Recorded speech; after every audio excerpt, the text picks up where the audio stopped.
Unfortunately, earnings reported in corporate financial statements are no longer the dominant variable that determines whether there are any real earnings for you, the owner.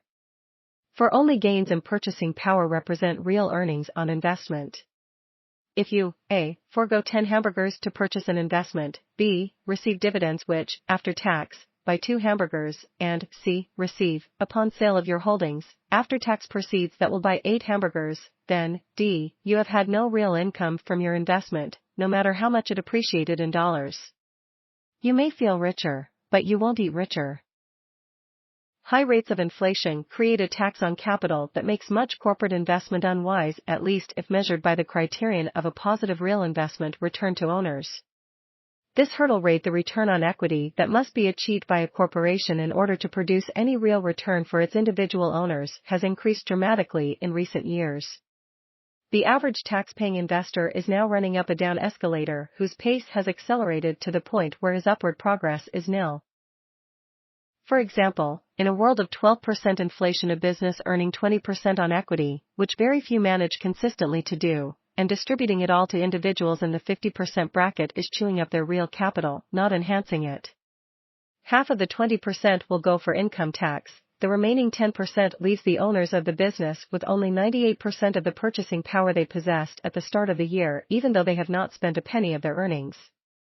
The investors in this bracket would actually be better off with a combination of stable prices and corporate earnings on equity capital of only a few percent. Explicit income taxes alone, unaccompanied by any implicit inflation tax, never can turn a positive corporate return into a negative owner return. Even if there were 90% personal income tax rates on both dividends and capital gains, some real income would be left for the owner at a zero inflation rate. But the inflation tax is not limited by reported income. Inflation rates not far from those recently experienced can turn the level of positive returns achieved by a majority of corporations into negative returns for all owners, including those not required to pay explicit taxes. For example, if inflation reached 16%, owners of the 60% plus of corporate America earning less than this rate of return would be realizing a negative real return even if income taxes on dividends and capital gains were eliminated. Of course, the two forms of taxation coexist and interact since explicit taxes are levied on nominal, not real, income. Thus you pay income taxes on what would be deficits if returns to stockholders were measured in constant dollars.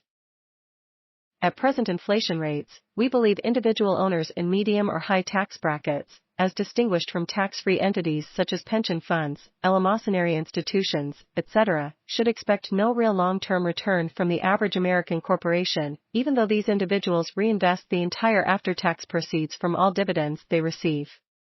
The average return on equity of corporations is fully offset by the combination of the implicit tax on capital levied by inflation and the explicit taxes levied both on dividends and gains in value produced by retained earnings. As we said last year, Berkshire has no corporate solution to the problem. We'll say it again next year, too. Inflation does not improve our return on equity. Indexing is the insulation that all seek against inflation. But the great bulk, although there are important exceptions, of corporate capital is not even partially indexed. Of course, earnings and dividends per share usually will rise if significant earnings are saved by a corporation, i.e., reinvested instead of paid as dividends. But that would be true without inflation. A thrifty wage earner, likewise, could achieve regular annual increases in his total income without ever getting a pay increase if he were willing to take only half of his paycheck in cash, his wage dividend, and consistently add the other half, his retained earnings, to a savings account. Neither this high-saving wage earner nor the stockholder in a high-saving corporation whose annual dividend rate increases while its rate of return on equity remains flat is truly indexed. For capital to be truly indexed, return on equity must rise, i.e., business earnings consistently must increase in proportion to the increase in the price level without any need for the business to add to capital, including working capital employed.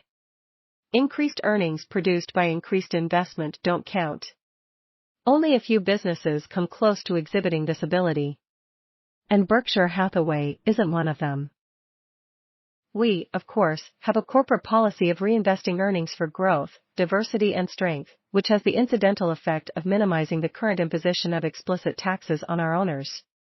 However, on a day-by-day basis, you will be subjected to the implicit inflation tax, and when you wish to transfer your investment in Berkshire into another form of investment, or into consumption, you also will face explicit taxes.